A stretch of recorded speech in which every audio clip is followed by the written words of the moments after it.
And now, from 12 Studios, this is News 12 Now.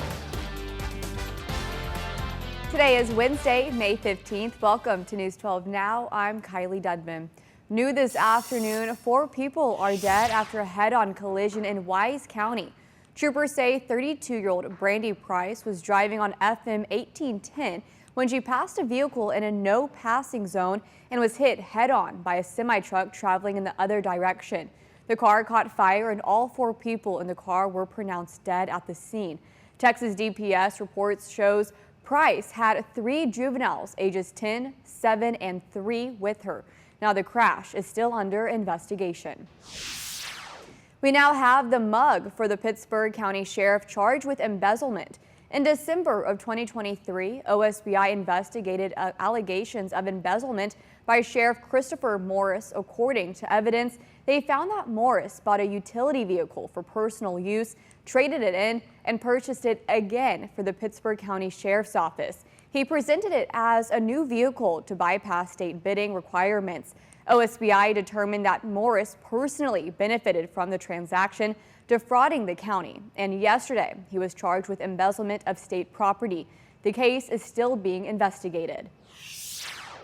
And heads up, Tishamingo residents' water will be turned off from the water plant and 7 Springs Road to complete the repairs to the water line that was broke last week. No time frame has been given on how long the water will be off.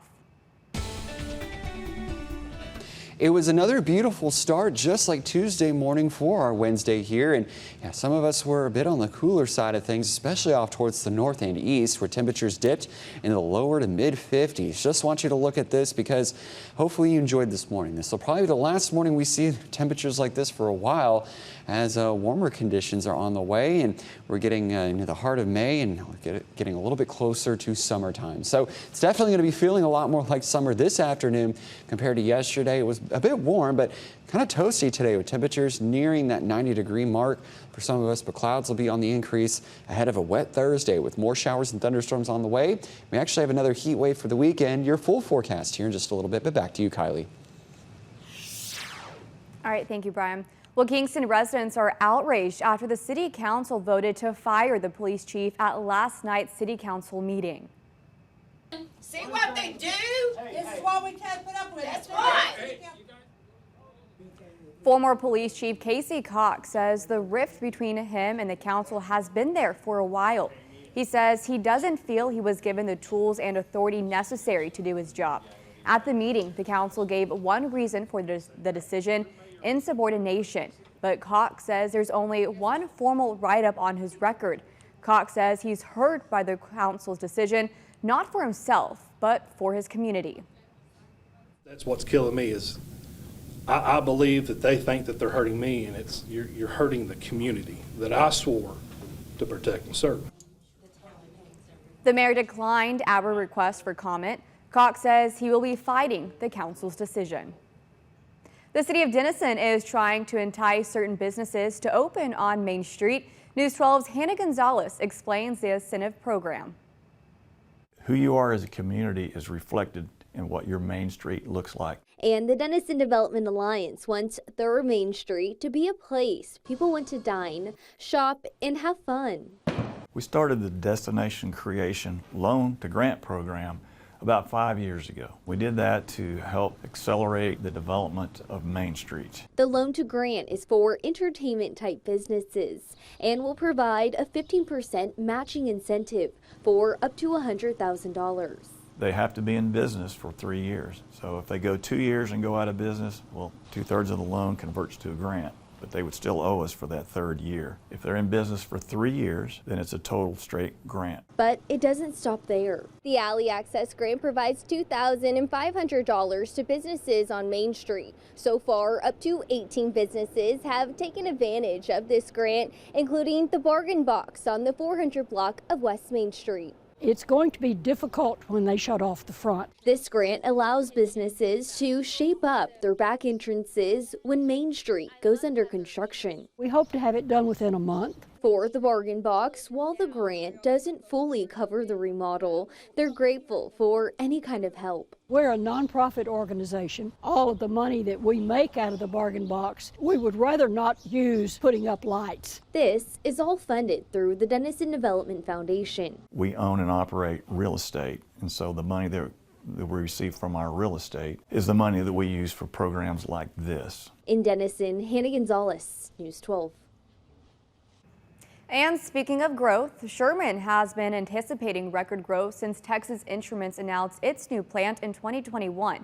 With the plant expected to go online next year, the city is working to be ready. Right now, there are $500 million worth of projects underway to accommodate TI. Major projects include an 11-mile water line and a $300 million water treatment facility. Roads are also being built to pave the way for the tech hub. The city aims to finish these projects by the time TI opens in 2025. And right now in Oklahoma, if you shoplift, it's not a felony if the value of merchandise is less than $1,000.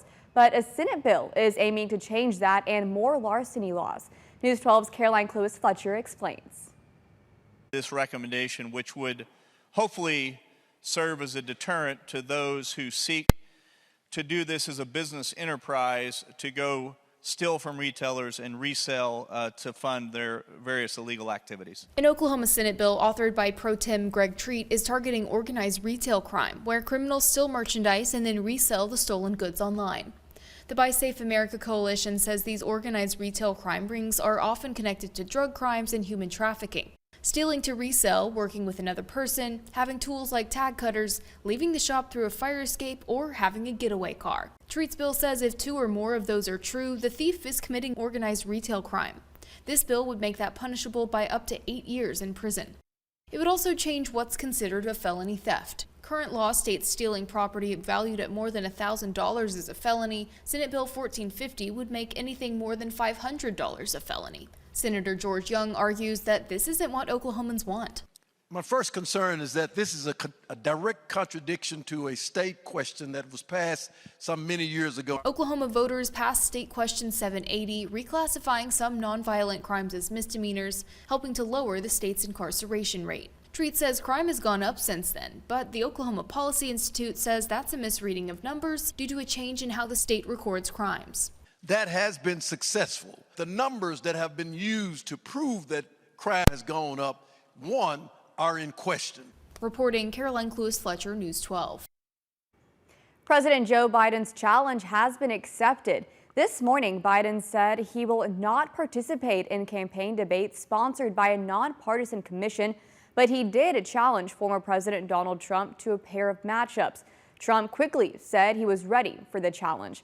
Since then, CNN extended an invitation to both candidates for a debate on June 27th, and Biden has accepted.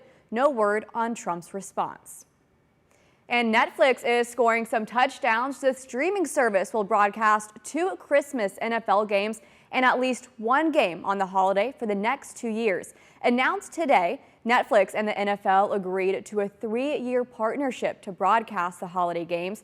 The schedule of the games have not been released, but Netflix chief content officer says the streaming service is excited that the Christmas games will only be played on Netflix. Now, this comes after the NFL has already partnered with other streaming services. And some TikTok users are suing the U.S. government to prevent a possible ban on the app.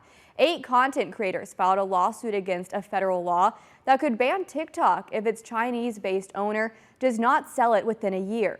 The lawsuit alleges the law violates the First Amendment right of freedom of speech. The creators in the lawsuit say the app gives them a way to express themselves as well as create a community and make a living.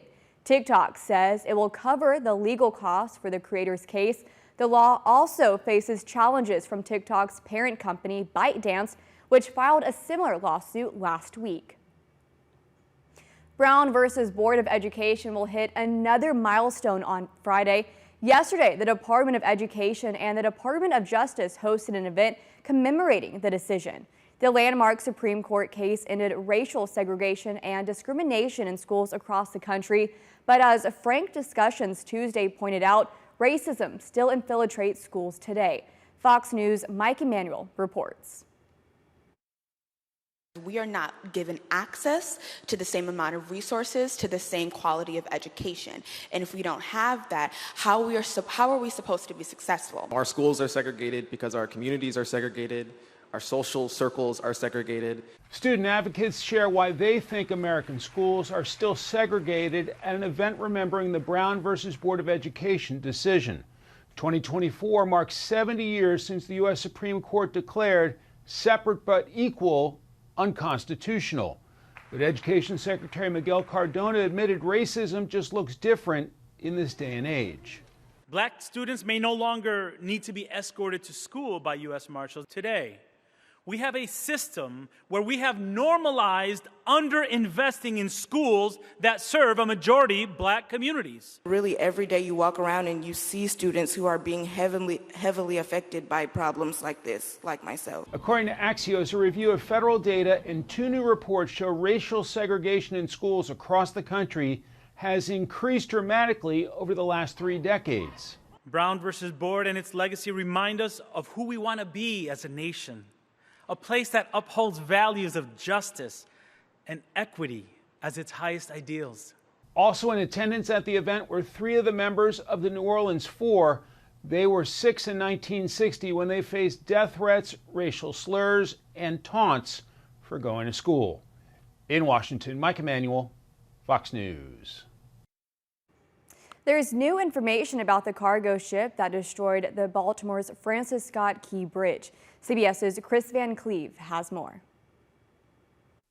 Moments before the cargo ship Dolly slammed into the Francis Scott Key Bridge on March 26th, you can see the ship lose power twice. The whole bridge just collapsed. The whole bridge just fell down. Now, a new NTSB report reveals about 10 hours earlier, before leaving the port of Baltimore, there were 2 other power failures on board. The first when a crew member mistakenly closed an exhaust damper during maintenance work, causing the engine to stall, knocking out the power. And the second due to insufficient fuel pressure. In getting the power back on, the crew adjusted the configuration of the ship's electrical system before leaving port. Former NTSB Chair Robert Sumwalt. NTSB will certainly want to understand exactly what those problems were on the day before the ship sailed. They're going to want to understand why those generators failed. The NTSB is still working to understand if the response to the initial power outages played any role in the ship losing power before it crashed into the bridge. Federal investigators also confirmed shortly before the collision, a ship pilot ordered the anchor to be dropped, but it wasn't in time to stop the collision. Yeah, this is catastrophic. This as body camera video shows the moments first responders arrived on scene. Monday, demolition crews set off explosives in their continued effort to clear the bridge debris and move the crippled cargo ship to fully reopen one of the nation's busiest ports. The ship's 21 crew members are still on board. The FBI seized their phones as part of the investigation. One thing the NTSB appears to have ruled out as a factor in the accident, dirty fuel. They tested the fuel on board the Dolly. It came back clean. Chris Van Cleve, CBS News, New York. Thank you for watching today's News 12 Now. Make sure to subscribe so you find out why Texoma turns to us. You can also follow us on Instagram and Facebook, where you'll see more social media exclusive content. Want more News 12 Now? Watch us live every weekday through the KXII app on your phone or TV and through our website.